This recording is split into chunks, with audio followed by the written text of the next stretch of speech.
திருக்குறள் திருக்குறள் அறிவர் திருவள்ளுவர் அகர முதல எழுத்தெல்லாம் ஆதி பகவன் முதற்றே உலகே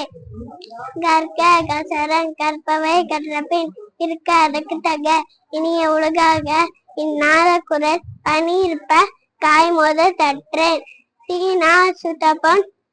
உள்ளாரும் மாறாதே நானினா சுத்தவனே அழகாமல் அழகாமை ஆறிடு உயிட்டு விடும் நன்றி மறப்பது நன்றே நன்று அல்லது நன்றே மறப்பது நன்றே எல்லா விளக்கும் விளக்கல்ல சான்றோக்கே கொய்யா வெளிக்கே வெளிக்கே எப்பொரு எவன் கேட்பினால் அப்பொருள் மெய்ப்பொருள் காண்பது அரிதே தொழிலினே நாளினிலே என்பரும் மக்கள் அலைச்சல் கேளலாம் அம்பும் மருந்தும் முடித்தாயி நெல் வாழ்க்கை பன்னும் பயணம் அதே அம்பிலார் எல்லாம் தமக்குடைய அம்முடையார் தெம்புடைய பிறக்கே